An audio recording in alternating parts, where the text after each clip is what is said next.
Does anybody remember the name Elian Gonzalez?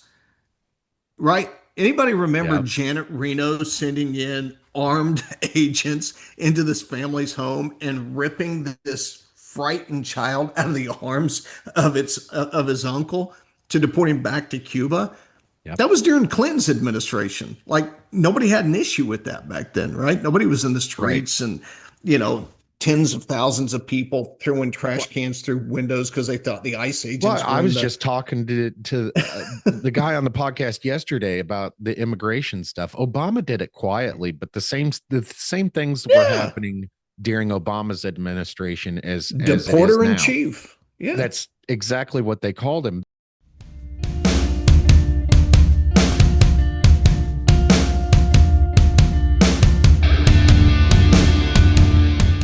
All right. Today, my guest with me is Dean Davidson.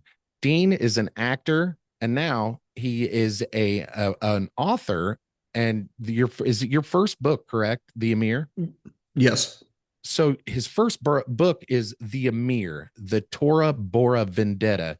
You're also a veteran, and your veteran experiences gave you, the experience and the knowledge to write this book. Man, I want to get into all of that, but before we do all that, we were having a conversation off air, and I was basically telling, I've told the podcast a million times, but I have a autism diagnosis. I was diagnosed with autism shortly after my 40th birthday, and we were kind of getting into that. And I had to interrupt you there, and I was like, "Hey, let's start the podcast so we could talk about this on the podcast." So, Dean, you were saying that your brother-in-law, it was it No, actually, my half brother. half brother? Okay, Yeah.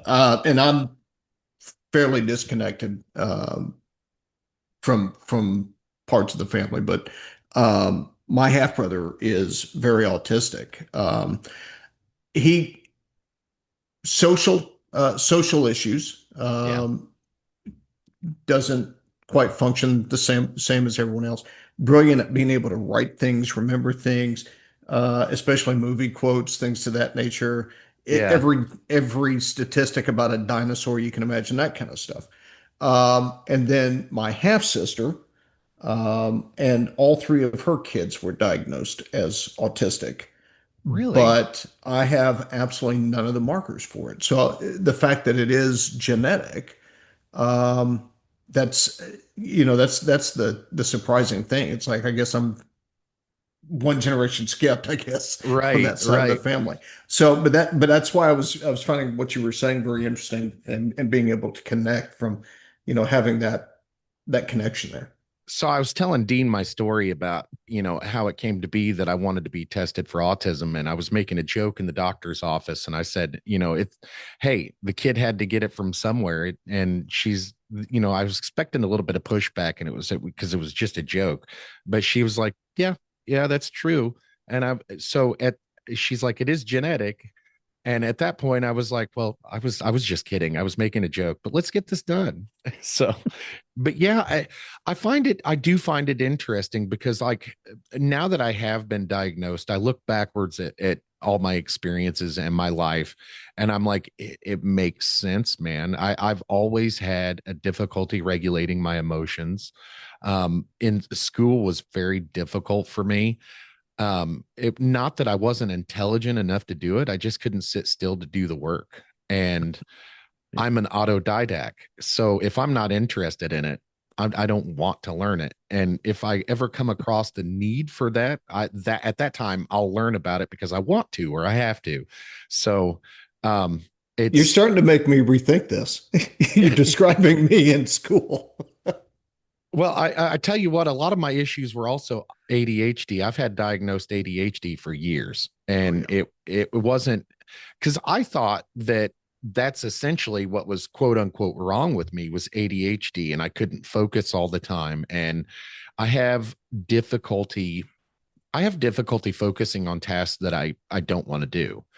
If it's one of those things that I have to do, like if it's for the home or for the family, like nobody wants to really mow the lawn, but I like mowing the lawn to get it done. And those kind of things don't really bother me. It's the kind of like if you had a job that you really didn't like to do, that you hated going to work every morning, I'm not the type of guy that could actually go and do that. I'm the type of guy that would say, well, I don't like this job. I can't stand going. I would rather be miserable and broke than miserable at this job. So I'm one of those type of guys, but my ADHD would, my brain, the thoughts that I have are, I'll have 200 thoughts before someone will finish a sentence if they're talking to me face to face. And it's a constant struggle, and I always have to work at it. But that's one of the No, reasons why I started the podcast. you were speaking my language. I'm the same way. Partly because of the spinal injury I've got from Afghanistan, but other issues as well. But I don't sleep much at night. Trying to make sure I've got the mic here. Again, this Oh, is my you're first fine. time, so hopefully the audience will be a little forgiving here. Um, This is your first podcast. I'm so this glad is that you my could do it with first me. podcast, and I appreciate it, actually, Ricky. It was very kind of you to invite me on.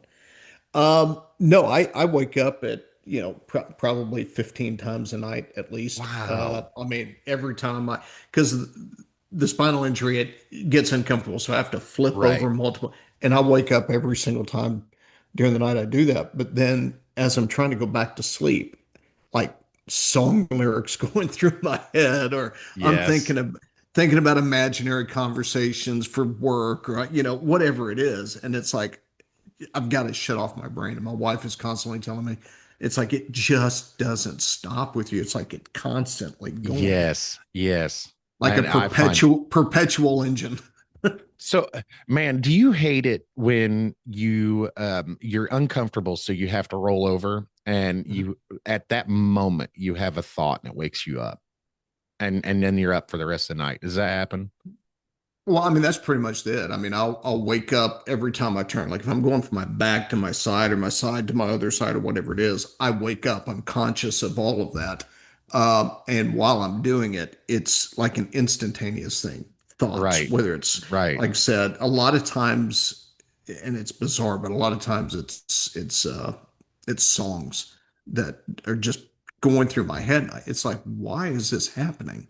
Like I can't figure, and it's like I'll tell myself mentally, stop. I'm Right. envisioning just shutting it down and turning off the radio or whatever it is, and yeah, it's Let me nuts. ask you, dude. So I do something that really helps me out at night. Let me ask you, when you're laying down at night, and you're going to sleep, and you go to sleep, do you have a day job in the morning, or what do you do in the mornings? Because or do you wake yourself up in the mornings, or does your wife wake you up? I I wake know up, that's a so I know I that's a I've weird question, but there's a reason no, for no. it. I set my alarm for 5 a.m. every morning, but I'm usually automatically wake up between 4:30, 4:45, and just get up, Okay. turn the alarm off before it sounds.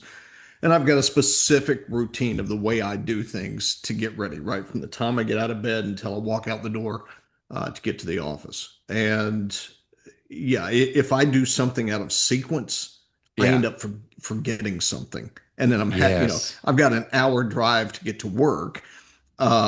So it'll be halfway there, and I'll be like, oh, I forgot to Yeah. do.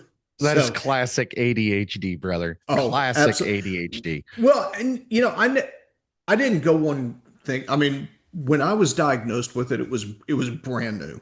Right. I was 5 years old. It was 1974, I think. So Oh, it was still a brand new diagnosis out there, and they were giving out what was called Ritalin 10.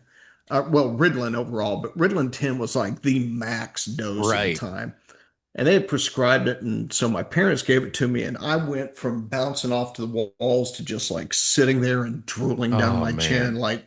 And so my mother saw that, went, yeah, no, you're not taking these, like tossed them out.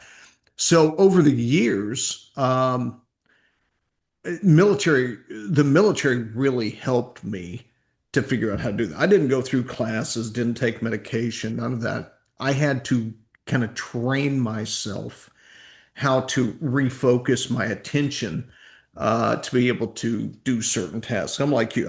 If I'm not interested in it, I've got no desire to do it.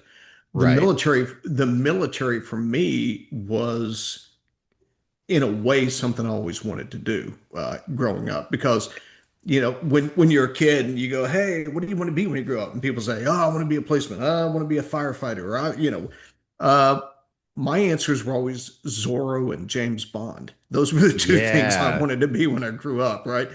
So going into the military was just kind of, I eventually did law enforcement for a short period of time after the military.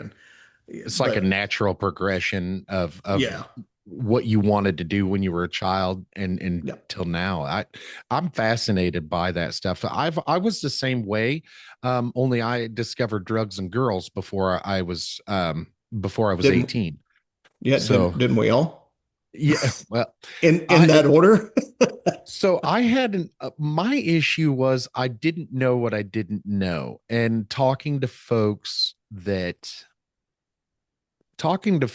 were have been there and done that, especially in the 90s in the military, they were telling me that I wouldn't qualify, that I just had too much problem with authority. And now I will be the first to admit I've got a huge issue with authority. But if I understand the orders that I'm being given and why I'm being given those orders, I'm fine. Um, and I I didn't know a lot about myself as well. So I tried to go into, I tried the Marines first. They told me I was too fat. And then I tried the Navy. Then they didn't want me either. And so I went to the Army, and the Army's like, we don't care if you're too fat. We'll work that off of you in basic. And so they were going to sign me up and everything, but somehow they got a hold of like my medical records from when I was a kid. I don't know how they got it, but I had a birth defect in uh, one of my vertebrae. It had a pin size hole in it, and it caused some problems for me when I was younger. But I'm not aware of any problems that I suffer now because of this. And because of that, my high school transcripts, and I was already in trouble with the law. There's just too many disqualifiers. And keep in mind, this was like 2003.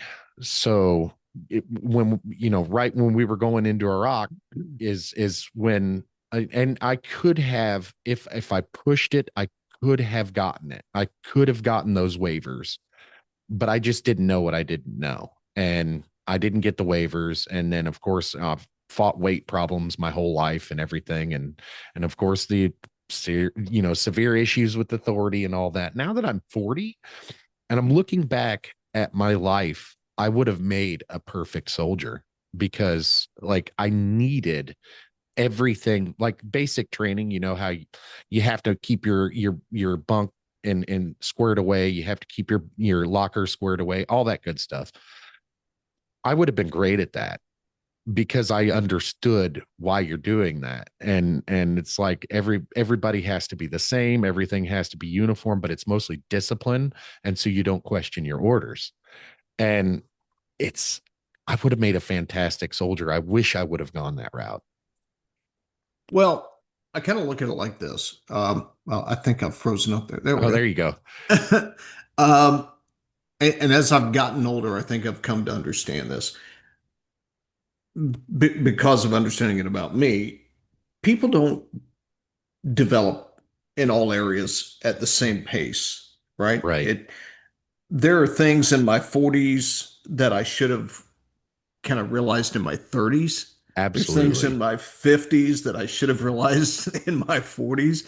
And I'm going, man, it takes me a while, but once I'm there, I'm there, you know? But Absolutely. but there's also a generational aspect, right? Because being Gen X and growing up and being a teenager in the 80s and all that stuff. Um, yeah, that mindset really kind of played into how I saw things, right? Right. Um, yeah, I mean, I had hair down to my chest and pierced ear. I was the stoner and high school and never got along with the jocks and the kickers. Well, here I am in a pair of Roper boots and blue jeans, right? And I love country music and rock and roll and metal and occasionally blues and classical. Oh I mean, yeah. everything. I've got a daughter that sings for kind of a soul rock band in Austin. Really? Yep. That's awesome. So but I think people develop at a different pace, right or wrong, right? I'm learning as I get older that perspectives a lot of times are based on direct experience and interaction. Yes. And if you don't have a reference point for something, it's kind of hard for people to understand or to see things from the same perspective that you have. Now, having said that, there's other things that I just absolutely can't abide by, and because that's got nothing to do with it and dealing with societal issues at the moment, I'm just thinking, man, was the '60s this bad? Right? I don't think so. Man, I love this stuff. I absolutely love. I find it fascinating. The stuff that's going on today. I'm not as freaked out about it as a lot of people are because I happen to know a lot of history. Not because I'm an expert or anything, but because I've paid attention to a lot of stuff. And if you look backwards into history, this is what society was like right before World War II. There was, like the protests and all that good stuff. Like nobody talks about all that stuff, but not everybody was happy or like during World War II and right after, we had a lot of national pride. And that's what's in the history books. That's what, the reels that we see from back then, the documentaries, we see a lot of national pride. And it really was, it's like we were just as divided back then as we are now. But it wasn't. What makes it worse now is the media and social media is so prevalent. Everybody's got a camera in their pocket. And so everybody's pretty much a journalist because you can immediately upload those videos to the internet and people can see them right away. And the wide availability of media today and different personalities, that's what's different about today. And it is polarizing, and there seems to be a lot more violence today than there was back then. But essentially, opinions were just as a split back before World War II as they are now. Well, I think politically opinions have always been split, right? From the 1600 on, right? Right, Period. right. But There's specifically like this on the left and right, specifically because the communism and all that stuff, Mhm. the only comparison that we have to it is World War I and two, because communism, like we weren't fighting fascism at near as bad as we were during World War II during Vietnam. Oh no, We I agree. we But were but fighting we all communism overseas, but we weren't fighting it at home. right. Well, and we also weren't, how should I say this? We weren't making false accusations and claims against each other Yes, either. Oh, yes, you're a fascist, you're a dictator, when clearly that's not the case, right? absolutely. And we didn't have paid agitators to go out causing anarchy in the streets like we are now. I mean, we did have riots, and I mean, you look at Stonewall and things like that, right? In Pennsylvania, and and desegregation, right? Those were meaningful moments of change, right? Those were things that had to happen, Right. and needed to happen. The difference now is you've got a side that's trying to, you know, I want to be careful. I don't want to alienate people, right? I Because really do. As long as you're comfortable, I'm comfortable. You can well, say whatever you want, man. I'm I'm not one of these. I don't hate somebody's viewpoint because it's different Yeah, than mine. absolutely. I don't Absolutely. dislike someone because they're a Democrat or because they're a Republican or whatever. I like to think I'm more of a centrist in most things. I can be fairly conservative in other things. I mean, if being a former, Centrist is a dirty word today. oh, you're not kidding. I mean, look, back in Reagan's days, and that's one of the points of pride of my service is I joined the military with Reagan as my commander in chief, right? That's Hell a yeah. big thing for me, right?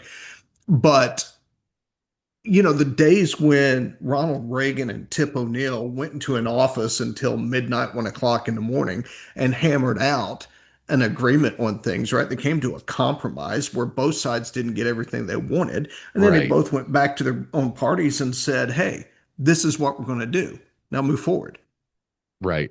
But now it's like if that happens, the party's calling out their own person that gave in and didn't get. If you don't agree with something 100% of what somebody wants, you're the enemy. I mean, Yes. it's insane, and I just kind of feel like at some point, as a society, have we reached a point of no return? Right? I mean, what's I'm what's not going to sure. happen? I'm not sure. Well, you've So, been to Afghanistan and mhm, like you said, you've had your back blown out in Kabul. So yeah. I mean, you've been there where there's real division. And Well, yeah. I mean, I spent 15 years as a military contractor. So after getting out of the service, I ended up starting to do government and military contracting starting in 2005.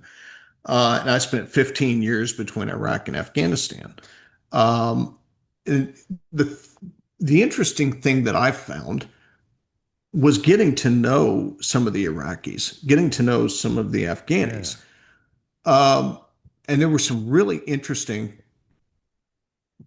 points of connection there, right? They didn't all hate us. Now, if they were a part of the ruling class and the insurgents and all that, then yeah, absolutely. I mean, that's how I blew out my spine was getting chased by some of those folks. But it, an interesting story is I had an Afghani sergeant major that worked at the same location I did, and he stopped me one day and he said, "Hey, do you have a couple of minutes at lunchtime to come by and talk to me?" And I was like, "Well, yeah, sure." And so I stopped by and he had tea service sitting out. And so we're sitting there having formal tea. And he goes, "Can I ask you a question?" And I said, "Well, yeah, sure." And he goes, "Do you really believe that Jesus walked on water?" And I was like, "Whoa." Like, okay. Number one, you don't talk religion, right? Especially with, in a Muslim state, and right. they tell you, hey, you don't cross those lines, right? We don't poke the bear. But but it was a very sincere question, and I said, well, I'm happy to answer that, but can I ask you a question? He goes, sure. And I said, do you really believe there's a jinn, right? And so he just kind of started laughing. So we just ended up having this really neat conversation. And it was just like we weren't trying to convince one another. It was just, hey, we're curious. I'm Right. just curious. What do you think? And what does this mean? And what does that mean? Right. And so it was a great, friendly, open dialogue where you're not trying to convince the other person of something. You're just trying to have an exchange of ideas and learn something about one another. And I think we, as a society, we've lost the ability to do that. Yeah. Yeah. So, I was just I was just on social media before, just a few minutes before we started, and the Jeffrey Epstein files, 3 million of them were released, 3 million pages, and these, and of course you have bullshit on the left and the right, and it's not at this point. I know I've been scolded for saying the both sides thing, but I mean, it really is. It's really the both sides. And I was speaking to a guy on the podcast yesterday, um, that the 80% of us are just like you and I. We're not on the extreme right or left, and most of the time we can vote on policies by the policy and not the R or the D beside it. Most of the time, that's true. I live in Missouri. My state's been like this my whole life, and it has been for like the last 100 years. We vote with the policies, not the party. Um, show me. exactly. Man, that's, you get it. You know where I'm going with this. It's the 80% is right, right down the middle, but we got 10% on each side, and these are the loudest 10%, and those are the people who are fighting each other. And if you go back in history, it never ended up well for that 20%. It did worked out well, pretty well for the 80%, but not so much for the 20%. And social media exacerbates it. Having that anonymity online where you can say pretty much whatever you want to say without concept fear of consequence of being a kicked off the platform, b having somebody punch you in the face, for example. It makes, like Mike Tyson said, it's made people too comfortable with saying whatever they want to say without fear of being punched in the mouth. Yep. And it's the craziest thing that I've ever seen is the mental gymnastics that both sides go through when something happens that's against their side or what happens for their side or whatever. They're essentially cheerleaders for chaos. That's what I said. It's anarchy right now. Yeah. It's organized anarchist, organized chaos. Um, yeah, I mean, the social media stuff, aside from, being connected to family, friends, military buddies, that kind of thing.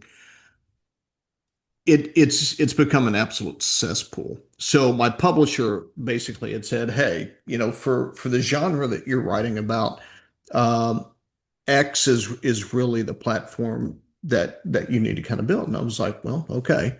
I mean, I'm not I'm not great at marketing myself. I'm not good Me at trying to either. brand myself, that kind of stuff. Yes, it Um, sucks. and I'm looking to hire somebody to do my social media stuff professionally for the author page and all of that. Um, but probably in the first 15 minutes that I set up my account on X, I was getting hit from all sides. I hadn't even posted anything yet, and all of a Yeah. sudden I'm like, it's not only that, but then you've got the 300 messages a day from these, bots with, pictures of big boobs and blonde hair or something, right? And you're like, What is this? what? It's like, yeah, like, oh, I read your book. It was wonderful. I'd really like to talk. It's like, well, yeah, my book's not out yet. So number one, that's red flag. I know this isn't real. Or you get somebody that goes, oh, you're writing about this. Oh, it's the military, industrial complex, and oh, you fascist pig. And it's like what is going on here? You know? So I've Well, just I said, used to be part of that I'm crowd, out. man. I used to be part of that crowd. Like, I'm sort of kind of a hippie myself. I used to be part of that crowd. What I'd say is so Black Lives Matter kind of thing, man, they Hmm. sucked me into that. They really did. So it happened in Ferguson, Missouri. That Hmm. that whole deal. That happened in Yep. 2014. I wasn't real far on the left, center, and I would vote for like George Bush Jr. Awesome. I love that guy.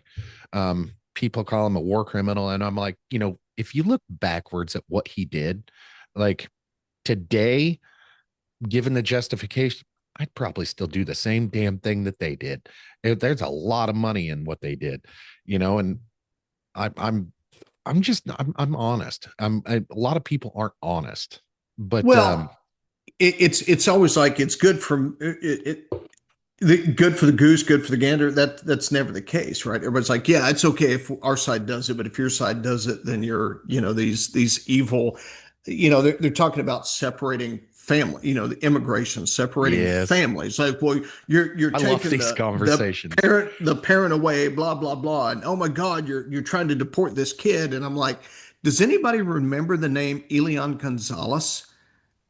Right? Anybody remember Yeah, Janet Reno sending in armed agents into this family's home and ripping this frightened child out of the arms of his uncle to deport him back to Cuba? yeah, That was during Clinton's administration. Like nobody had an issue with that back then, right? Nobody was in the right. streets and, you know. tens of thousands of people throwing trash cans through windows because they thought the ICE Well, agents were I in was the. just talking to the guy on the podcast yesterday about the immigration stuff. Obama did it quietly, but the same things were Yeah, happening during Obama's administration as it is deporter in now. chief. Yeah. That's exactly what they called him. The way I stole this from somebody else. I don't know how who I stole it from. I don't remember. But Americans love sausage, but we typically don't like to see how the sausage is made. And Yep. I absolutely agree with that. I'm looking at the stuff going on TV and it just doesn't look right. There's all kinds of left or right reasons for it or whatever, but you were talking about paid agitators. And I just happened to have on the podcast a few months ago a CEO of I forget the name of the company, but it's one of those paid protester companies. Yeah. The one out of And Los Angeles. yeah, Yeah. Adam Swart was his name. Yeah. I had him on the podcast and was talking to him, and I think what he's doing is kind of genius. Like, it's not illegal, and he's being paid for it. So, as an entrepreneur and as a free market capitalist, I'm like, that's kind of genius what you did, man. And but at the same time, like, is protesting going to lose? Like, is it going to be illegal before long because of what's going on? And then I just digging in, this shit was happening back in the 60s too. They were paying protesters back in the 60s. Really Yeah, absolutely interesting. they were. Interesting. I Absolutely didn't they know were. that. And I don't know how long it's been really going on, but organizers and stuff like that, it really didn't get all that bad until NGOs. Yeah. Now, how many NGOs are like, there's probably, I live in a 40 square mile city, St. Joseph, Missouri. This population of less than 100,000. There's probably 30, 40 NGOs here. Really? Yeah. Yeah. You can, anybody in 15 minutes, I can open up a 501c3 and start getting donations. Tax free, man. Tax free. They've made it so easy. The fraud in Minnesota, how bad does that piss you off? Well, it does, and it doesn't. And the reason I say that is because it pisses me off at the waste and abuse. And then if it if somebody's caught on the other side doing it, they're going to make it look right that they're the worst thing since Mussolini. Right. But then it doesn't surprise me Yes. because to me that's always the case, right? It's kind of What baked what in. what did Shakespeare say? Me doth think thou protest too much, right? Something along those Yes. lines, Yes. right?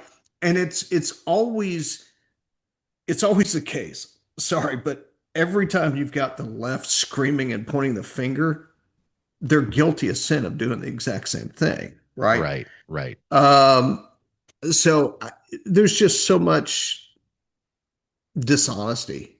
Yes. And again, it's on both sides. I mean, there are folks on the right that I'm just like, man, you need to go. You Well, what you I can need. appreciate about the current administration is like the fraud, waste, and abuse. There's some unethical stuff going on. Some like the current administration. There's certain people within the current administration that are enriching themselves off the back of other deals that America is making. Um, but they're being open about it. They're not hiding it.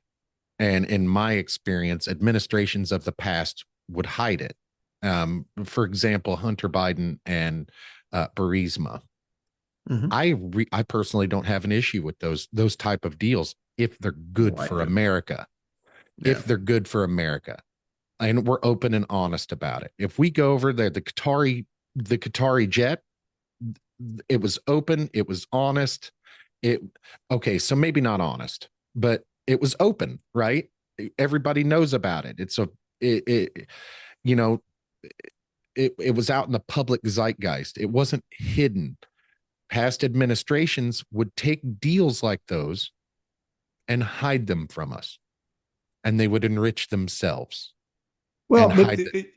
you take that example. The left was trying to make it sound like Donald Trump was getting a personal plane from the Qatari government in exchange for something, right? Like Air Force One had to be refitted, right? There were a lot of upgrades that had to be done, right? And there wasn't another backup, Oh, yeah, right? we don't have one.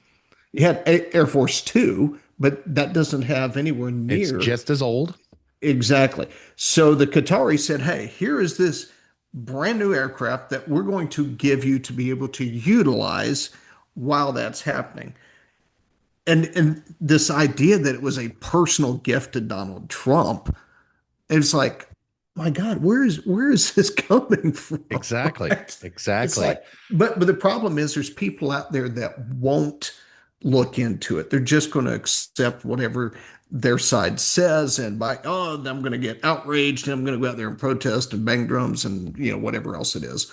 Um, the thing, and I don't even care about that, right? I mean, as a veteran, I mean, granted, I was in the Cold War, so there wasn't a whole lot going on at the time, right?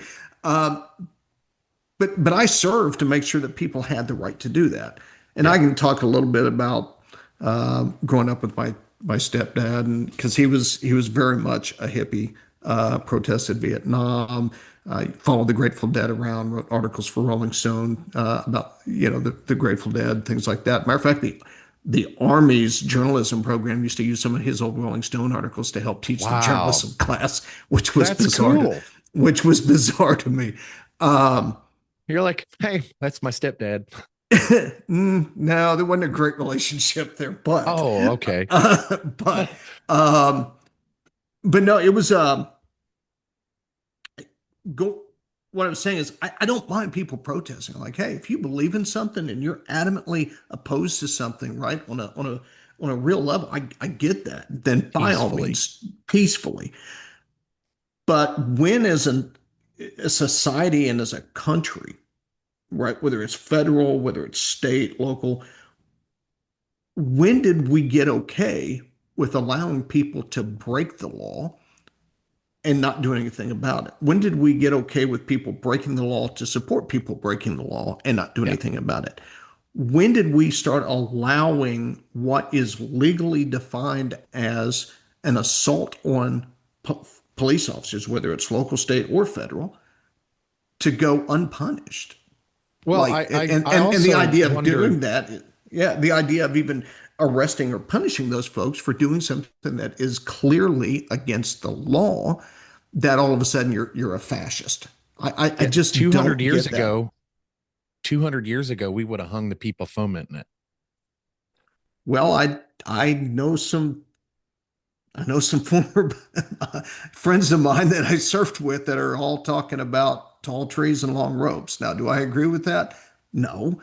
But do I agree in upholding the law? I mean, as a former law enforcement officer and as a guy that, rode motorcycles with law enforcement clubs, I was a Here's part of how the TBL. here's where I argue with myself though, man. They see us the exact same way we see them. In their And perceptions, we are the bad guy. I didn't do anything wrong. Like I don't even like. So I can. They consider me conservative. They consider me far right. The left does. They consider me far right because of some of my ideals. I was talking to somebody. They said something about mass deportations, and I was like, I actually agree with mass deportations. And they're like, what? And I was like, it's just how they're going about doing it that I disagree with. That's it. I I I don't mind mass deportations at all. And they said something about separating families. And I was like, man, have you ever been to jail? And because I have, I couldn't, they wouldn't let me take my kids. Not only that, but I wouldn't want my kids in there, you know? mhm. Um, and that's on me as a parent, man. I've got choices to make too. And I wouldn't go to France, right? And bring my kids with me, do something against the law or stay too longer than I should have or whatever, and then clutch my pearls as soon as they separated me and my family. I wouldn't do that. I also wouldn't go to a foreign country and wave the American flag and then tell them how shitty they are. I wouldn't do that. I wouldn't, I don't understand. I'm a big believer in American exceptionalism. Hmm. And I really, I've not traveled outside the United States, but I'm friends with a lot of travelers. I speak to people all over the world. It is my opinion that the United States really is the best country in the world. I mean, how many countries have fat, poor people? You know, like that doesn't exist on anywhere else in the world but here. And I'm a big believer in American exceptionalism, and it really, really bothers me. There's a lot of people in these protests and everything, man. They just hate America. They hate the United States. We have no recourse, man. We have no, like, we're trying to take care of business, and everybody's like, you're murderers and you're fascists. And I'm like, no, I just want to enforce the books or enforce the laws that are already on the books currently. And if you don't like them, there's a process to change them. Well, and I'm coming from it from a couple of different perspectives, right? Number one is these people have been raised through the public education system in a lot of Yeah. ways to think of America as being this horrible country that's taken advantage of people. They've been given incorrect history. And so Yes. they believe that what their leftist teacher and pro-socialist ideology teacher has taught them against their own country, right? My wife's from Germany, born and raised, right? All her family's still over there. And still to this day, they teach kids in school to be ashamed of being German because of what Hitler did, right? Yeah. Isn't that They've crazy? got they've got nothing to do with what happened with the Nazis, but this idea of, hey, I'm proud to be a German. No, no, no, no, no, absolutely not. With all of the immigration, forced immigration, um, going on in throughout Europe, but in Germany specifically, they've been making people that, like, if you've got two people living in a 3 and 4 bedroom home, the government's telling people you have to open your home and let these people move into your spare bed. Oh, you would not believe some of the things. Oh yeah, oh yeah. Wow. That's So happening in Germany, dude. that's been happening in Germany. Ang- Wow. Angela Merkel is basically responsible for destroying Europe. Because to me, that's where the floodgates opened up, right? And you've got countries like Poland and Hungary that have closed off the border and said, no, absolutely not. We didn't agree to this, right? So yeah, I mean, there's some countries that are taking a stand and starting to push back and say, this is not what we want. Well, I've been to, the Ukraine conflict opened my eyes to oh yeah, a lot of the dirty deeds over there in Europe, man. The slow walking of weapons really bothered me. oh, big Um, time. um, y- y- I'm so okay. So I understand the pacification, right? Russia had already invaded, man.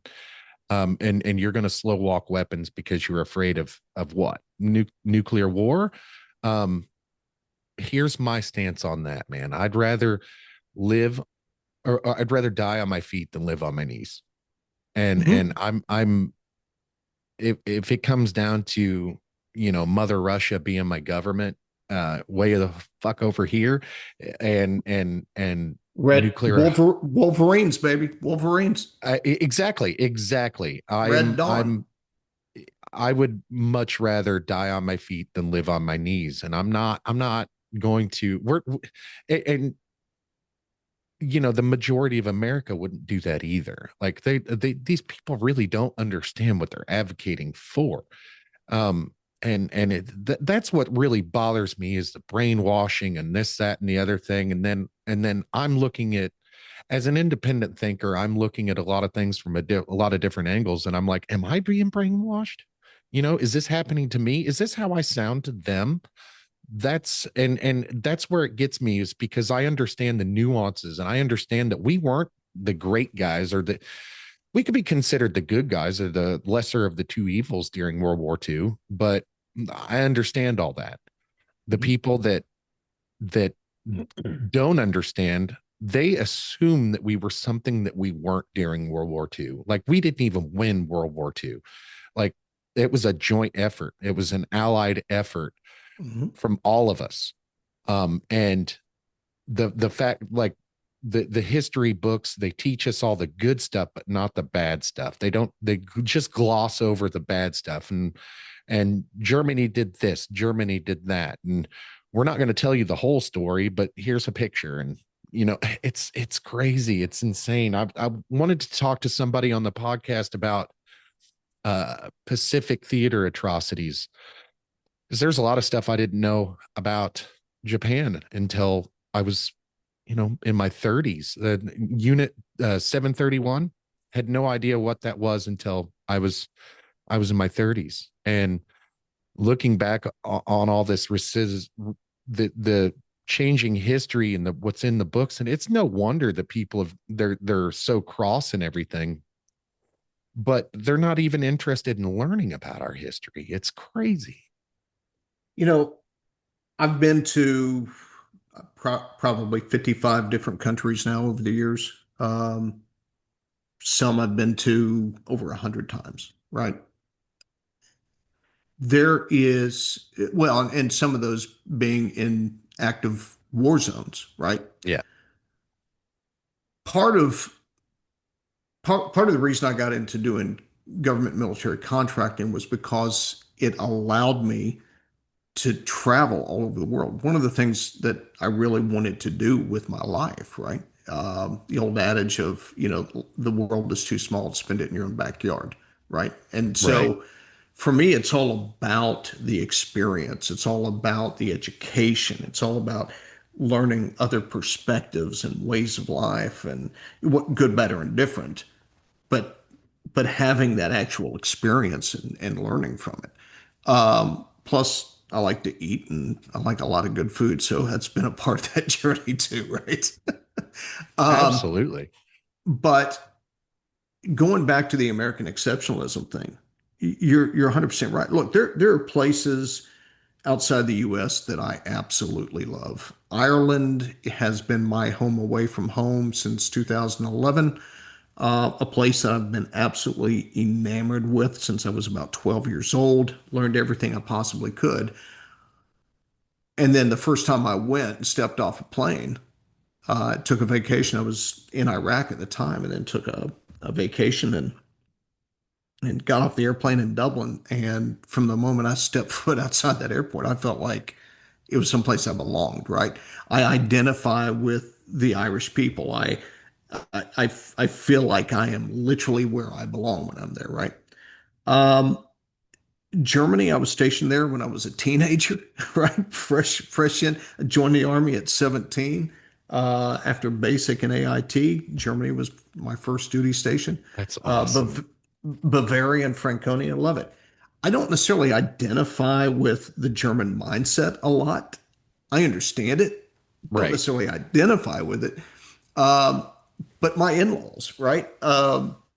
Great sense of humor, get along, get along great, and have a blast together. But there are places I love for different reasons. Would I want to live in Germany? No, neither would my wife anymore, right? And thank God my wife's like, I'm an American, damn it. Yeah, Right? right. Like, um, but places like Ireland, I could spend half my retirement living there. Love it. There's nothing about that country that I don't absolutely love, except for right now, the issue they're having with the immigration issue, the same as what Germany's dealt with, Yeah. and as and other places of Europe. It's becoming an absolute overrun, and I think Ireland's in jeopardy of losing their identity, the same as what Europe did with the EU. And that was always my biggest issue when the whole EU concept came up was it's going to water down all the individuality of these different countries. And luckily for me, being stationed over there, I spent every penny I made of the, $782 a month or whatever it was I made as an E3 and an E4 over there at the time. I spent every penny I made traveling as much as I possibly could, right? And sing as much of that country as I could. Um, and the continent as well. But literally between Germany, France, Italy, all these countries, they're all the same anymore. You got all the same shops, all the same restaurants, all the same. Again, everything is just across the board. It's all been watered down and bland. And then I want to say it was in 2019, the wife and I took a vacation and went through Europe, went through Rome and seeing her family in Germany. And we went from Rome to Paris, and the last time in Paris was our last time in Paris. We'll never go back. It just has, yeah, no. The old joke that even the French hate the Parisians, it is very true. But it was a horrible experience the last time we were there. But then we went to the Czech Republic. Went to Prague for the first time, and I really want to go there. I fell in love with Prague. I fell in love with the people. Their their entire existence is what I remember Europe being like back before the EU, right? They were like, Yeah, hey, yeah, yeah. they're like, this is who we are. This is our history. We weren't such great people back then, but we're not those people anymore. So you're welcome to come and visit. If you like us, great. If you don't, we really don't give a shit. Keep moving on. Yeah, And yeah. It's and kind of really it was close to here. refreshing. Yeah. Yeah. It's interesting. So the EU, do you think that the EU is Europe's attempt at uniting their states like we did? I guess if I had to give an answer to that, I don't think it was that simplistic. I think there was, I think if that was what they tried to do, I think that would have been a good thing. I don't. I think what they primarily tried to do was from an economic standpoint. I think the countries like Germany, for example, that were the number one biggest economy in all of Europe, were doing much better than the rest. So they wanted to be able to unify um, all the different currencies into one euro, right? And Right, force right, because when you joined EU, it wasn't just one agreement. It was right. two. One was for the economy. One was basically making everybody give up their own currency for the country and go to the euro. And then the other one was for their membership into the EU. Okay. So it was And purely economic. At no point. So why the hell? I wonder why the EU well, lectures other people about like military policy and stuff. Like, because I remember when this whole Venezuela thing went down, didn't the EU come out and say something about that? I don't know, but it wouldn't surprise me. But here's my thought on that, right? Right, wrong, or indifferent. I mean, I'm just a schlep that's got an opinion anymore these days. Um, I think that Europe became way too comfortable knowing that we had bases across the continent. Yeah, I was just talking about Uh, this the other day. Yeah, and surrounding areas. I mean, even units that we've got in Greece or in other places, we could be anywhere within a couple of hours, right? You load up an entire, uh, you know, division on a C-130 or a couple of C-130s, and boom, you drop them in, you're good to go, right? Until you can get reinforcements in. I think they became way too comfortable with that and just kind of spouting off whatever they felt like. yeah, I mean, I never understood why we always took this position of appeasement with NATO, right? We're there to help you and to support you and to be a member state, but we ended up supporting the majority of everything financially and economically because we're so much bigger. We've got the ability, but then they felt like they could turn around and just go, right. And I think leaders in the United States kind of maybe have done that on purpose, but it's still. I mean, listen. We didn't force their hand, right? Like we didn't tell them, oh, it's okay. We've got your we've got your defense. You go ahead and give all your money to these social. But that's not what we said. The agreements were that they were going to do 2-3%, you know, of their GDP to defense, and we didn't get that. That's not what we got.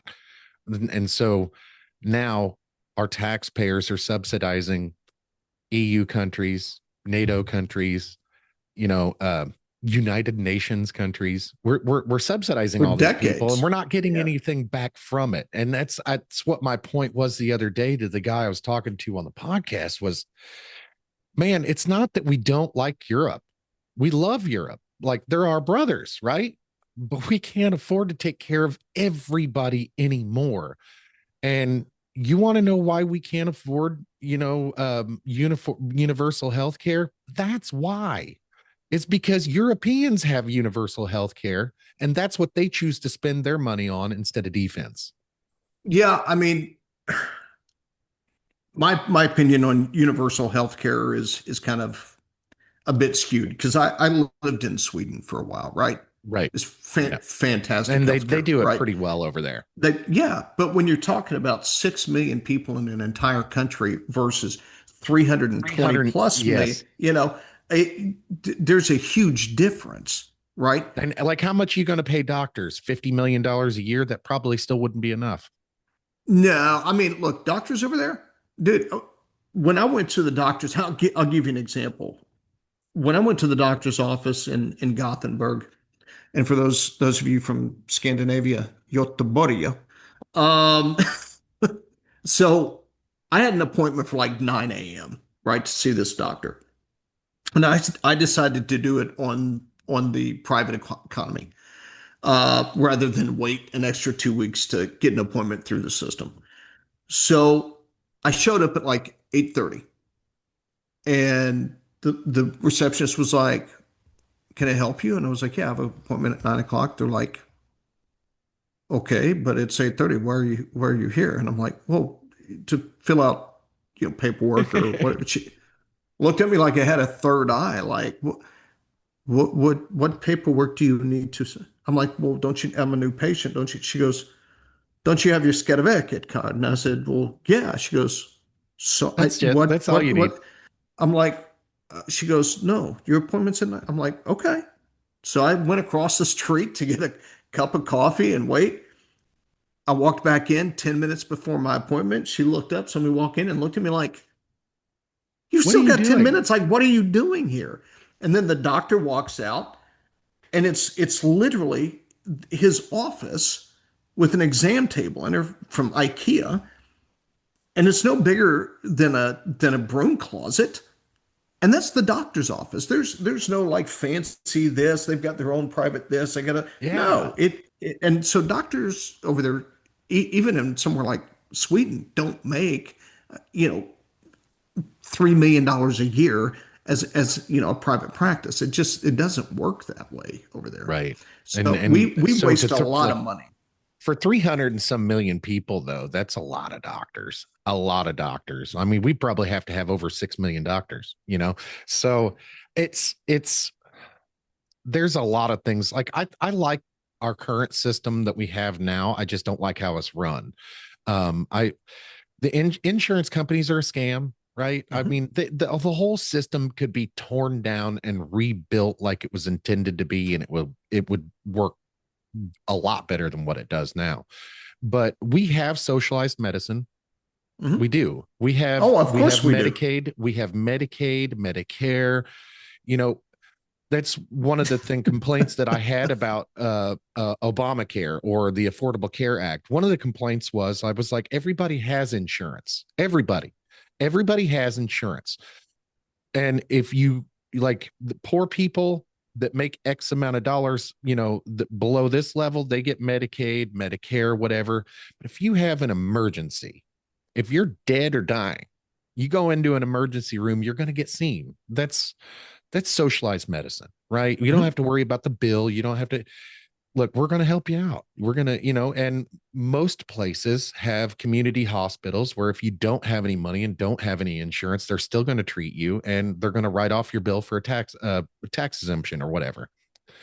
That's socialized medicine in a nutshell. Where it gets twisted is all these lawmakers and rule makers and everybody that wants to do this and do that for their constituents and have their name on something, and it's all bullshit and it's bad for you. That's what George Carlin says.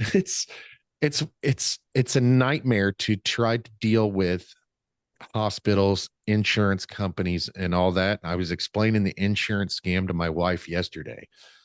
It's like the insurance company knows what they're going to pay. And so the hospital, before they bill you, will call the insurance company to find out how much the insurance company will pay. The billing department doesn't even know how much your bill's going to be, but they know what the service that you got was, and they know your insurance company's phone number. So they call your insurance company, find out what the insurance company will pay. And then once they find out how much the insurance company will pay, they charge you like if your insurance covers 80%, the hospital will call, find out what the insurance company will pay, and then charge you 20% over that. So it's essentially double dipping. Mm-hmm. And when I think about this stuff, because I understand it, I'm like, this is a scam. And our government perpetuates it by adding more scams to the top. And then we have what's going on in Minnesota right now, NGOs and there's 50 million daycare centers. They've made it so easy to commit fraud that it's pretty much just like, I don't even blame half the Somali nationals that are doing it, because honestly, if I could get away with making millions like that, I'd probably do it too. Yeah, well, there's one in particular lawmaker I'd like to see be reined in for that. Me too. Me too. I cannot believe there's not been charges on that yet. I I am under the personal opinion that there's probably something huge going on in Minnesota, and some of the they've already got some of the evidence that they needed. well, I'm surprised there's not been a lot of arrests for a lot of different things, but Well, this anyway. is insurrection, right? You don't have to invoke the Insurrection Act to charge somebody with insurrection. And I think the rhetoric that's on television from, and I'll say them by name, Tim Walz and Jacob Fry, the rhetoric alone is worth charges. And people look at me like I'm insane for saying that. These are people in positions of power that are mobilizing their citizens against the federal government. That's illegal.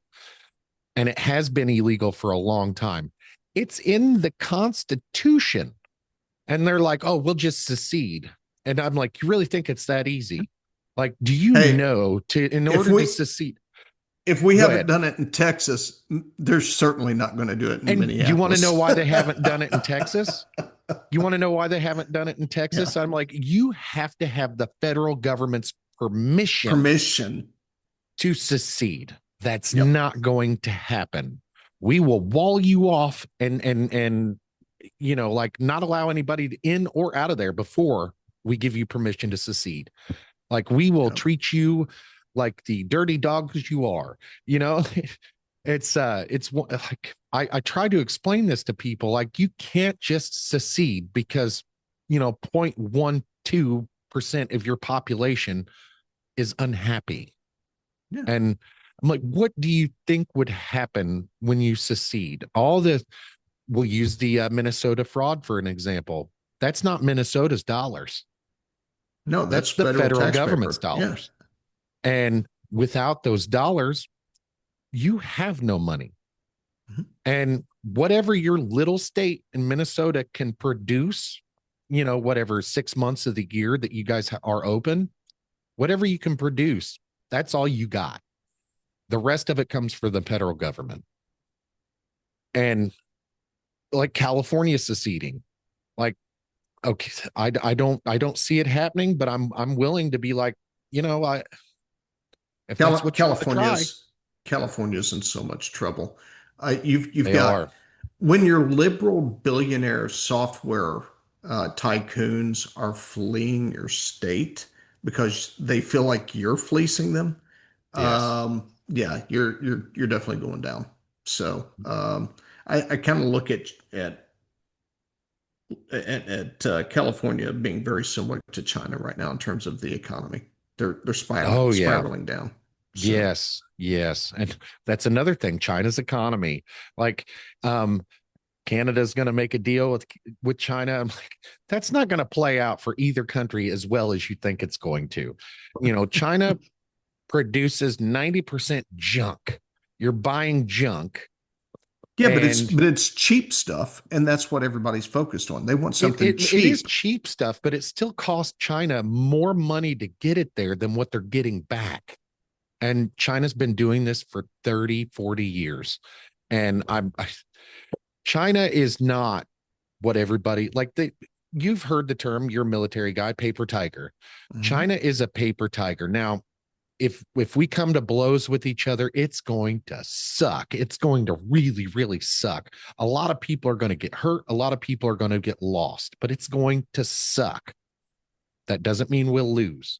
I don't, of course, never underestimate your opponent and all that, but I I did don't a I did a white paper just for my own purposes back in 2017. Um, and I was looking up where is the next major threat coming from, right? Everybody was talking about North Korea, and I was like, I don't see it. So I took a look at it from a geopolitical standpoint, and I said, for me, the worst scenario could be if Russia, China, and Iran join yes. forces, right?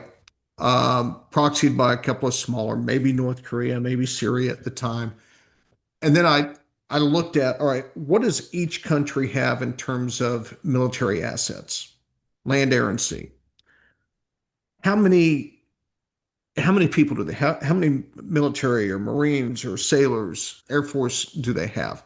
How well trained are those folks, Yeah. right? And then I looked at what their economies were like. Can they afford to feed their people, right? What's the dedication level there? And then I looked at, okay, who would we have as allies at that point, right? Probably Great Britain, Germany, one or two others. Never count on the French because, Yeah. Yeah. just kidding.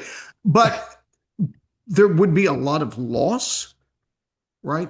But in terms of training, in terms of pure, like, don't quit, like Marcus Luttrell says, never quit, right? It's in every aspect of a warrior's being. You're not gonna give up. You're not gonna quit Absolutely. until your Absolutely. And last breath. it's not like China would need to be there's so none of these countries, in my opinion, would need a land invasion from us. No. And so with it's hard because Russia and China are right next to each other and they could trade with each other, right? That's a problem. But neither one can survive without imports. Neither one. China is a net importer of pretty much fucking everything, and Russia is the world's gas station, right?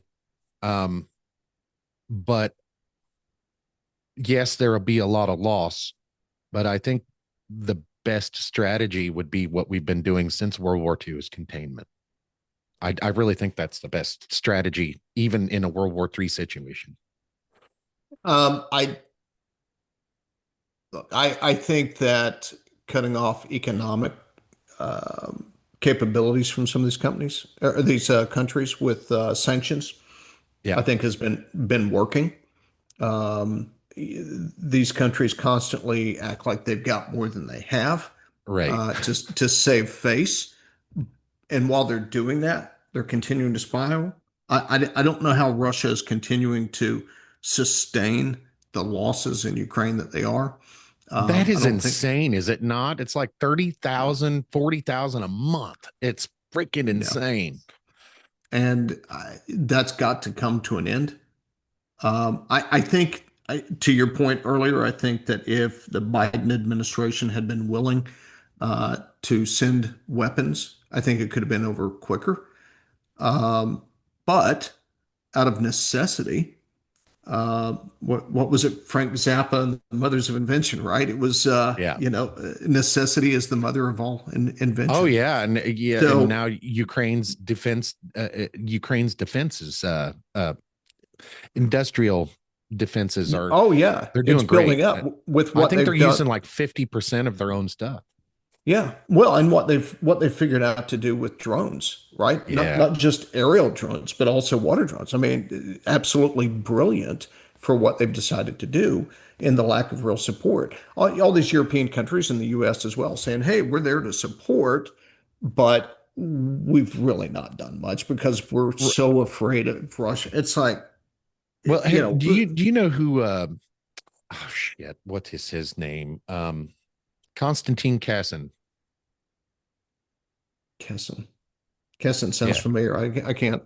He's a comedian uh in Great Britain.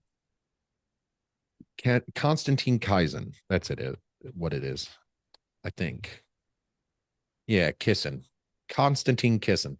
Anyway, he's a comedian over in Great Britain, and he uses this as an example a lot of how we got to where we are in Europe. And um, the if you watched the shit over in Davos, that kind of pissed me off, but I was proud of my president, you know, and I was proud of my country that day. But watching Constantine, he says, Europe likes to stick their, likes to complain about what the U.S. does and how the U.S. does things, and they like to finger wag us a lot and virtue signal. And when the onset of the war happened, when Ukraine was invaded by Russia, they asked Germany to help. Germany sent, we'll help. They sent 5,000 helmets.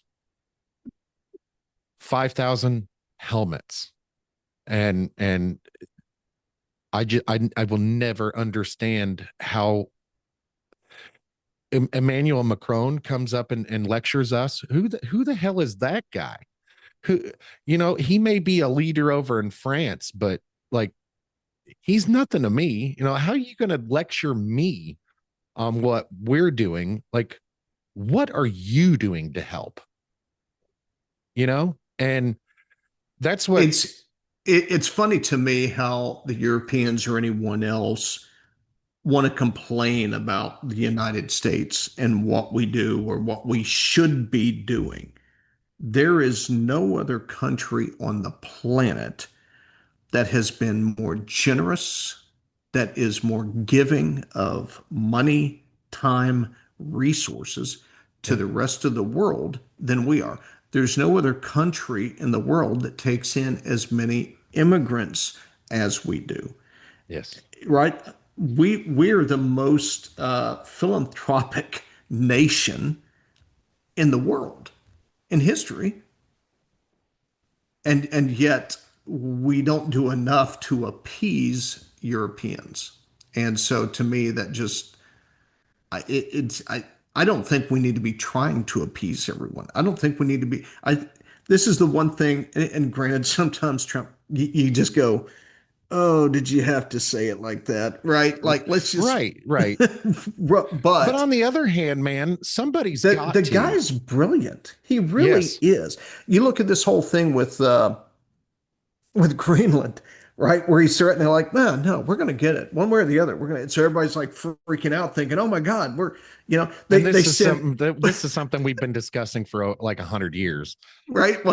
Exactly. But what Europe sends like what 100 or so soldiers over there, right? Like, and they're probably on our base, right? And they're like, oh, that's good. And we get there and Trump's like, oh, I'm not going to invade Greenland. They're like, oh, okay, so here's what we'll do. And he goes, oh, I like that idea. Yes. The man's brilliant at what he And does. it's He like they can't. didn't read his book, The Art of the Deal. It's like they didn't read it at all.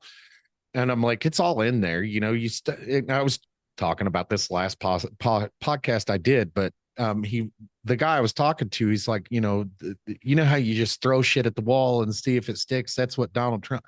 And I had to explain to him, it's like he says the most over the top, most ridiculous shit he can think of as a starting point for negotiations. Mhm. And I'm like, he wrote a book about it a long time ago.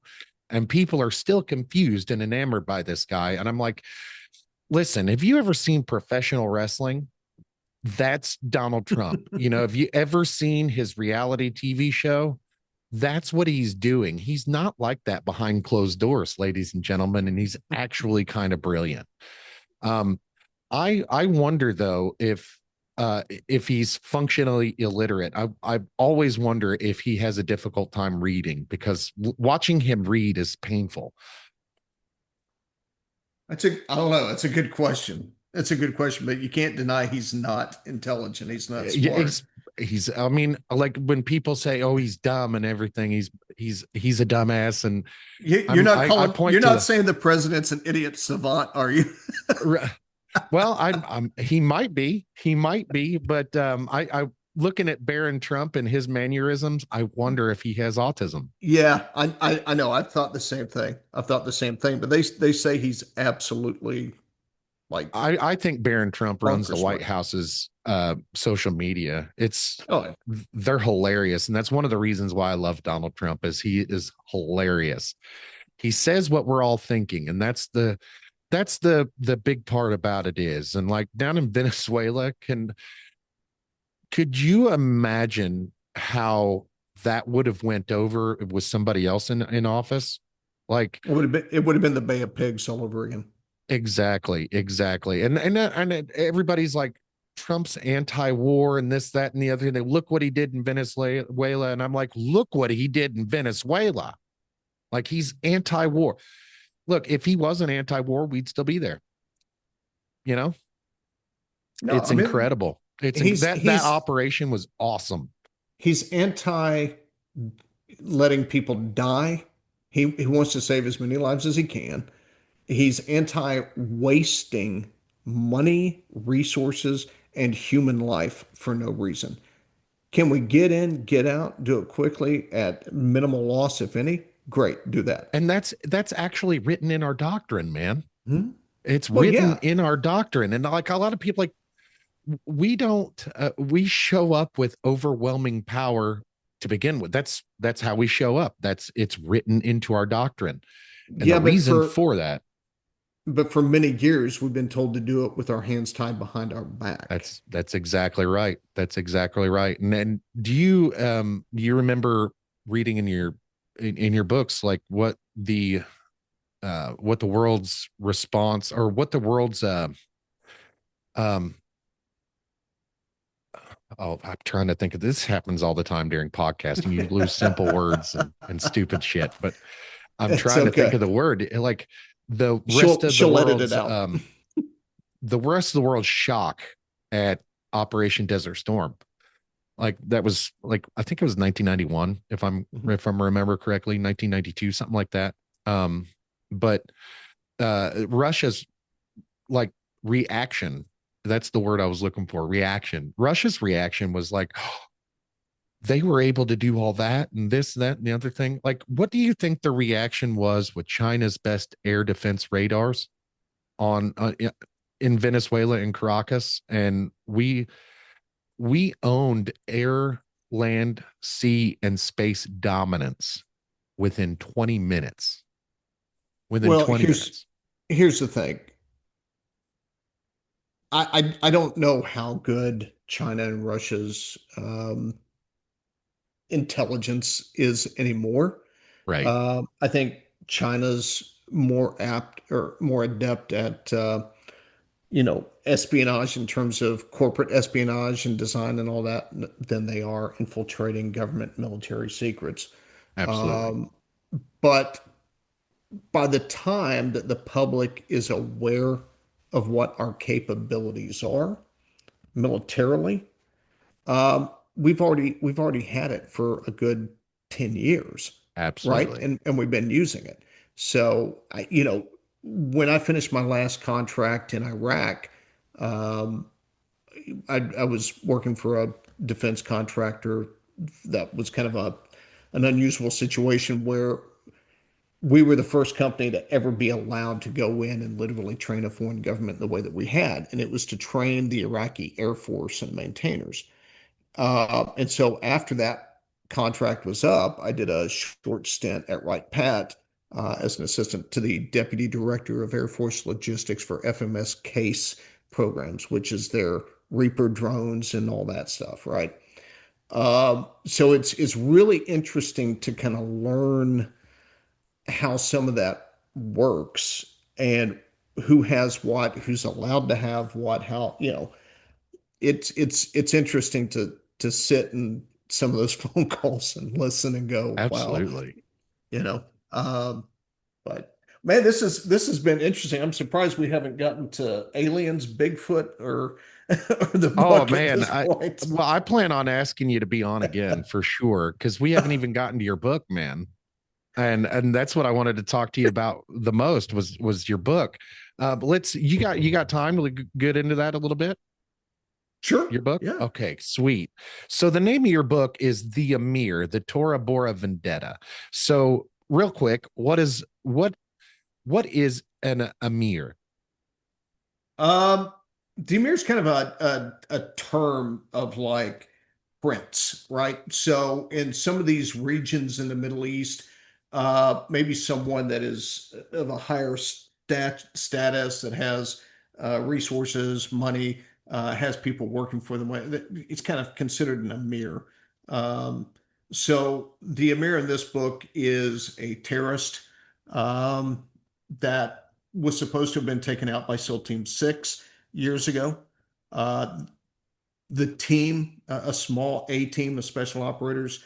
I don't know if that's picking up. I'm sitting kind of far away from the mic. Oh, you're fine. Uh, Yeah, I can hear you just fine. I don't know if the audience can, but I can hear you just fine. track this guy down into the mountains of Tora Bora, in which they used to be able to locate this guy and take him out supposedly. So that's kind of where this goes. And the guys survived, and he starts hunting down all the people, but the guys that were involved in that mission, and so that's kind of how that takes place. So the title definitely fits the book, the Tora Bora Vendetta. You yeah, know, I, it sounds very Tom Clancy. If is that yeah. sort of kind of what it's like? Well, the publisher says that it's kind of a you know my style is kind of a cross between Tom Clancy and Jack Carr. Okay, So, yeah, I'm very familiar with Jack Carr. Very familiar. I love Jack Carr. oh, the guy's phenomenal. Yeah, his stuff's just amazing, especially him having, firsthand tier one experience and that kind of thing. And but he also really writes from an informed historical perspective too, right? Right, So, right. Is and is it's that is so is that where your book's coming from? Is like historical? Is it like fictional, all fictional?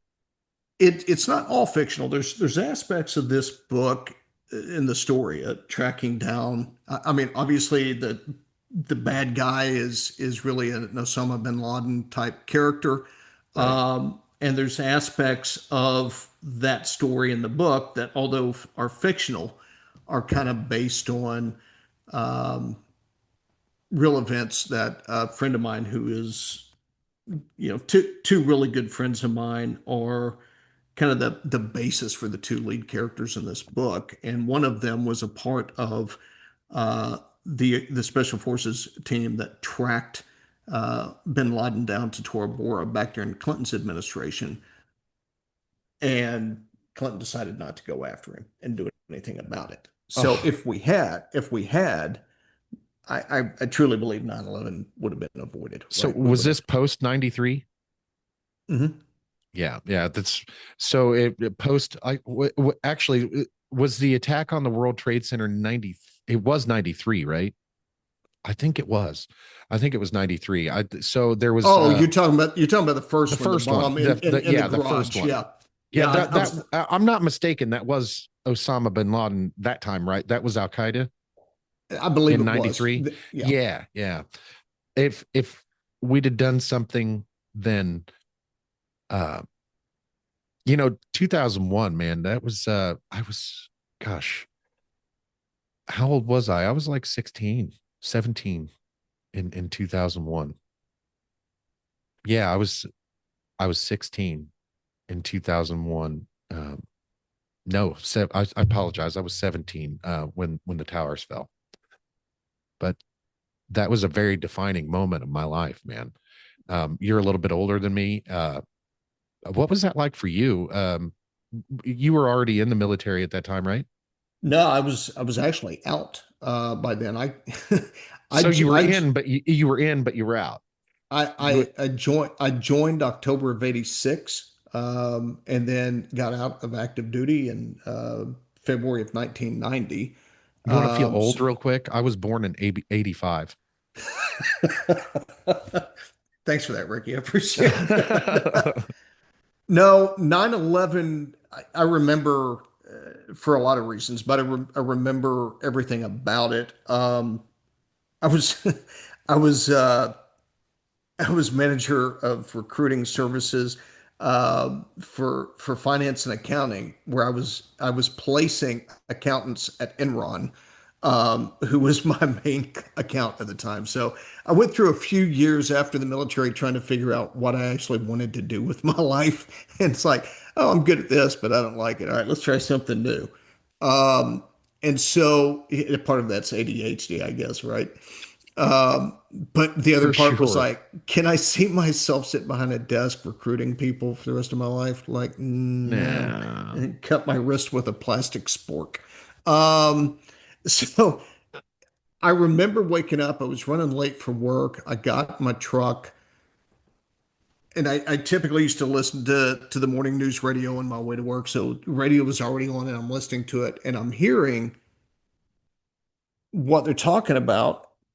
And in my head, the only thing that I was thinking was, this is War of the Worlds all over again. Like they've got Yeah. to make an announcement so people don't think this is real. This is not okay. They gotta say something, right? People are gonna freak out over this.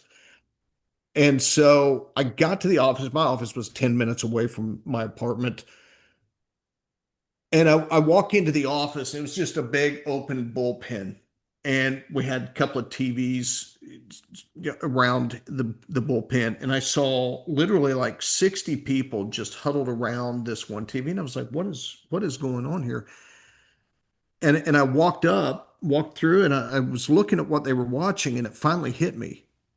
This is real. This is really happening. And it was literally within seconds of me seeing the TV when the second plane hit the tower. And I was just, yeah, I mean, I immediately, it was like, I shouldn't be here. Like, I need to get back in the fight. Like, this is getting ready to happen. Like, so that was a crazy thing. And then I had a stepsister and her husband. One worked in tower, one worked in tower two. And to, Wow. by sheer divine intervention, neither one of them were at the office that day. Thank God for Which, that. Yeah. yeah, and that never happened. I mean, my brother-in-law goes into the office with like 102 fever and the flu and stuff. But he decided he was taking the day off and playing golf with some buddies that day. And I'd called my stepsister the night before and said, "Hey, we need you to get on a train in the morning and go to Connecticut to go meet with this client." And so don't bother coming in. And yeah, so there's a lot of reasons why that day is just kind of ingrained in my mind Yeah. forever. As a lot of people my age, I think it will be. Yeah, Um, absolutely. but yeah, I went through a while feeling guilty for not actually being on the ground and getting back into the fight. But again, GWT, Global War on Terror, Yeah. continued to last, which is why I decided to start getting into military contracting, and did that for as long as I could. Till That's my wife man. said she was tired of living like a widow. So she told me it was time to hang my boots up and come back home. So what year did you leave the military? 1990. 1990. So man, you left the wrong time. Just like A few months after that, you would have experienced something truly awesome. Truly awesome. Operation Desert Um, Storm was really like when I read about it, I can play it in my head as I'm reading about it, and I'm like, that sounds amazing, just amazing.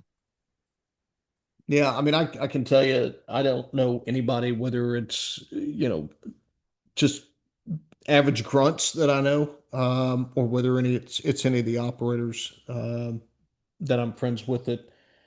None of them look forward to war. I mean, Well, absolutely. yeah. Absolutely. I can certainly understand that. I the operation itself was like reading about it. Absolutely incredible. Um, the and, so the first, you know, the first wave, like the infantry on the ground couldn't stop. They had, their orders were to not stop moving. Whatever you do, don't stop moving. Keep going. And that's essentially what they did. It was like just going back and reading some of the accounts of how it happened, because like I said, I was like 6 years old when this happened. So and it was actually a big thing in in my family, in my house. We talked about it a lot, because my uh some of our friends, some of our family friends were stationed in Bahrain at the time. And so they did some work, and one of these friends was a Navy nurse, and she did awesome work on helicopters and stuff like that.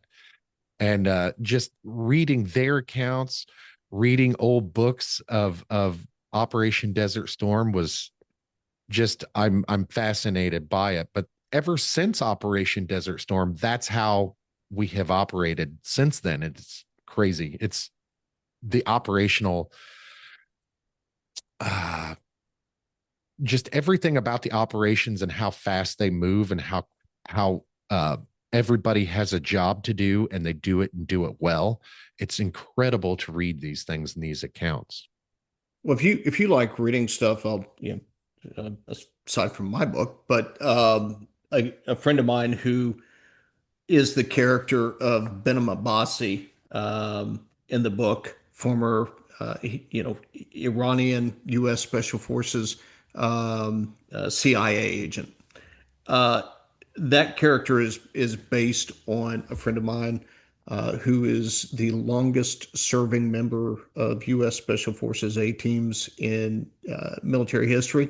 27 Wow. years, yeah, 27 years in the teams. He was the first Iranian, to become a part of the American Special Forces teams. Really? His name is Changiz Lahiji, and Changiz wrote a book, came out a few years ago, called Full Battle Rattle, and he's yeah, it's a story I think people need to hear. He's been involved in nearly every single thing that's happened since post Vietnam. I'm sure you're familiar with Argo, Yeah. Yeah. the mission to rescue the Iran hostages. Well, Changiz was the one that did the first mission to try to rescue them before Argo. Wow. You know Uh, what? When I first started watching that movie, I didn't know it was a real thing. And again, I was born in 85, right? Like watching that movie, and then like halfway through the movie, I was like, I wonder if any of this is true. And I looked it up, and it's all true. And I was like, holy mhm. shit. So That was yeah, amazing. you get a copy of Chengiz's book. I mean, everything from the first attempts to rescue the hostages, where President Carter gave him approval to go back to Iran and track down where they were and set up that mission, to his accounts of being on the ground, in Mogadishu, during Black Hawk Down. I don't know if you've seen the movie or not, but Yeah, absolutely. the team that's in the building, like across from where the chopper is trying to get to them, that's pinned down by fire. He was there. Wow. So yeah, it's a great book. I don't think it got kind of the promotion it needed to. But yeah, it's a great story. He's a great guy. The main character of the book, John Spencer, is based loosely on a friend of mine, Ron Ralph, who's a former SEAL, got out, became a CIA case officer. Um, when he retired from doing that, decided to help train a SWAT team in a Southwest major city, um, and uh, and then ended up becoming head of global security for an oil and gas company, which is where I met Ron, and yeah, just an amazing guy, great human being, and very fortunate to call him a friend. But those are the kinds of guys that were kind of my inspiration for kind of writing this book. It's a fictitious story that's kind of built around some real events, but it's really a story about um, redemption, about personal repentance, um, acceptance, and kind of some growth. Um, So pretty it much it like, did when you're trying to write this book, did you try to put into the book some of the growth that you personally made while you were while you were there? Oh, there's definitely parts of me that are kind of woven into this story. Most definitely. The one thing that I'm always trying to be cognizant about, and I think because of some of the work I've done in supporting teams on some of these things over the years, or talking about some of these things, people sometimes get the idea that I was in special operations, and I wasn't. And I make that very clear in the preface of the book. I was recruited for special forces when I was in Germany. 2 months after that recruitment effort, I was recruited for a new program that Delta was rolling out, which I ended up not doing either of those. One of my company buddies, who I'm still friends with, did, and he ended up going through the Q course and spent the rest of his career in The special family forces. friend that I was talking about being in Operation Desert Storm, there's two of them, their husband and wife. And the husband, he came out and was, and he's now, or I think he's retired now, but he was jet mechanic for Delta. Oh yeah. Well, no, I'm not talking Delta Airlines. Okay, okay, Delta I was Force. talking Delta Gotcha. Force. Gotcha. So um, I've known Delta, like I've known about Delta Force for a long time because back in the '80s there was an action film with Chuck Chuck Norris called Norris. Delta Force, There's and so I'm familiar with Delta Force, but like not many people knew what Delta Force is or was.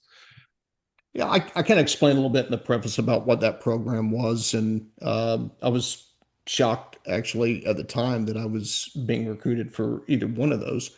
I wasn't like this outstanding soldier. I mean, I'd been promoted and wavered like nearly a year in advance for where I was, gone through advanced small arms school and things like that, but I didn't max out my PT tests. I wasn't like, oh, this guy's, going to end up going from, being an E4 to being general. It was nothing like that. But yeah, it was kind of surprising to me. But That's kind of over the funny. I years, thought you were talking about Delta Delta Airlines. That's Airlines. isn't it? That's funny. That's I now I'm like slightly embarrassed, but I'm like No, it's not I thought it was embarrassing. It's just, funny, but it's funny. No, I just somehow, and I don't really understand it. I mean, I've been very fortunate, and for some reason, life has kind of just put me in the path to somehow be associated with some of these guys. Dick absolutely, Marchenko, who was the really, you, you I love that guy, well, Martin. unfortunately we lost Dick last year, but Yeah, Well, you the know how I was talking about like the before we started recording, we were talking about 98.9 The Rock in Kansas City, the Rock radio station. mhm. That's how I'm familiar with how do you say his last name? Marcinko? Marchenko, yeah. Marchenko? Marchenko, Yeah. Marchenko, yeah. So that's how I'm more familiar with him, is his media appearances, right? And Oh, his stories. And he was on the Rock radio I'd listened to like many times. And that he's a he's a man's man. He was, and when we lost him, I remember thinking, man, that guy had some incredible stories. I hope he wrote down more than what he just told us, because and endlessly um entertaining that guy was. He could talk and just tell these stories, and it wasn't, he made you feel like, he was, it was Richard Marcinko was awesome. I can't say enough good things about that guy. And another one of my favorite people to hear or read actually was Hal Moore. don't So you know. ever seen that Mhm. movie We Were Soldiers? Yeah. Is an old Vietnam, like he was Mel Gibson's character. Oh, okay. Yeah, yeah. He, man, and the way he talked about his men, it's just, and I'm starting to tear up a little bit thinking about it. It's that's one of my We Were Soldiers is my by far my favorite military action movie. Uh, the the emotions that you go through in that movie, and you feel how those men felt uh when they stepped out of those helicopters, right? It's just absolutely incredible. My favorite character in the movie itself was Sam Elliott's character. That's the And one I identified more with. yeah, how The do you Morton know what Sergeant kind Major. of goddamn Yeah. day it is? How's the weather, Sergeant Major? What are you, a fucking weatherman now? Yeah. and and his people always give him shit about his sidearm, because he only carried a pistol. And he said, "Sir, there ever comes a time where I need one, there'll be plenty on the ground." And I'm like, that's that is it, man. I love that guy. And it doesn't help much that I'm a big fan of Sam Elliott too. Oh So, yeah. Who but isn't? Yeah. yeah, but watching that movie, I it gave me more than just the soldiers aspect. Of course, I understood that a little bit already, of course, but I'm not a soldier. So the preparation part of it, and just the history of that battle itself, is the first time anything like that had ever been done before, right? The helicopters flying in, flying out, flying in. That's the first time that we used helicopters in battle like that. And I wasn't aware of any of that till watching the movie. And then watching the movie, I'm like, oh, this is a real true story. And then I had to read the book, Hal Moore's book, We Were Soldiers Once. And I can't remember how the rest of it goes, but We Were Soldiers Once and Young. That's the name of the book. And uh, Hal Moore was just incredible, and Mel Gibson nailed his character, nailed it. But yeah, those are my favorite characters in movies, and I like the fact that they're real people. And I got to hear Dick Marcinko on the radio and his stories, and I'm like, man, I would love to meet that guy in real life, because he's just sounds like one of the fellas. Well, yeah, no. I can't speak from an operator standpoint, but through Dick, I got to meet a couple of other of the original six guys. But having read the books and all of that, the fact that the skipper had invited me to his home, I'd brought him in on a deal that I'd been working on business wise, and he invited me up to Northern Virginia. Spent the night at the house. was down in the basement at the bar, and then you sat at the table and broke bread with him and the family. To me, that was, um, yeah, that was definitely something I'll never forget. The fact that here I am, in my opinion, a nobody, an eager um, kid who's trying to build a business, and and had the it was dumb enough and had the balls to actually reach out to the to, to the original commander and creator of SEAL Team 6 to ask if he wanted to be a part of this deal. Like, who does that, right? So either stupid or just balls the size of the Vegas sphere, I guess. But yeah, it was a great experience. But like I said, for whatever reason, I have ended up getting connected with a bunch of these guys throughout the years, either through supporting some of these missions that I was working on as a contractor, or just through meeting these guys over the years, and fortunate enough to consider and call some of them friends. Um, and the idea for the book it wasn't about trying to pay homage to these guys because, oh, they're SEALs or they're ODA Special Forces or whatever it was. Just great It guys. wasn't. Well, it wasn't about that. It was. There's another aspect of these guys that I think people forget about. We always look at these guys as being extraordinary men doing extraordinary things, and I think people lose sight of the fact that, hey, there's somebody's son, there's somebody's dad, But somebody's they're human brother, too. somebody's husband.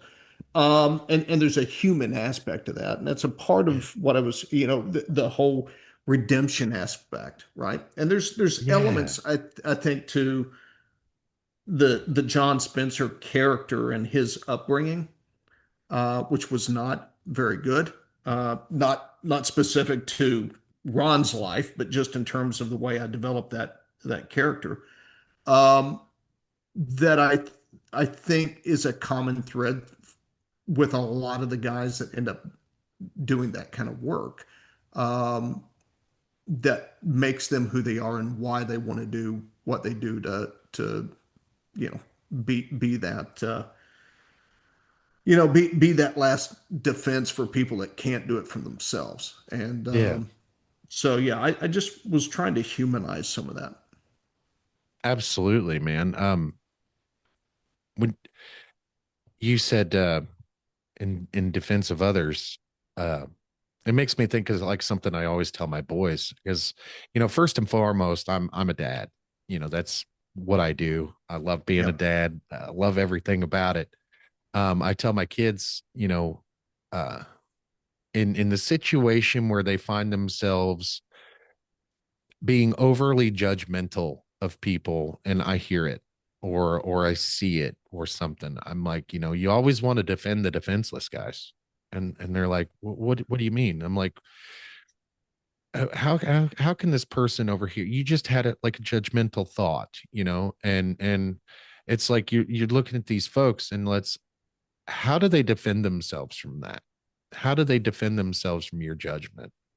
And they're like, I don't really know. Like, you always should, you should always defend the defenseless, guys. And when I say that, I mean, so one of these days you may be the defenseless, and you may have to depend on someone to defend you. And you don't want to look down on these people. You don't want to think bad about them. You want them to think, like, do unto others as then have do unto others as you would have done unto yourself, the golden rule. I try to share all those aspects with my kids because I ultimately think that's part of what we're seeing. We talked about the division in the country and everything. I think that's part of it. Is people forget that we as Americans, we defend the defenseless. That's what we do. Yeah. Yeah, we And do. Well, and going to your point in the golden rule, I mean that's straight out of scripture, right? And yeah, you know, Jesus said, the greatest of all these commands is love, right? is to love your Absolutely. neighbor, right? And so, especially in this day and age where everything is so visceral, right? Everything is just so like going after the throat because somebody disagrees with you and those types of things, man. Just being able to take a step back and say, you know, I've got no ill will, no malice towards somebody. It's like just have love for your fellow human being, right? Absolutely. Absolutely. And if that's any message, this has been 2 hours, man. Holy cow. 2 hours.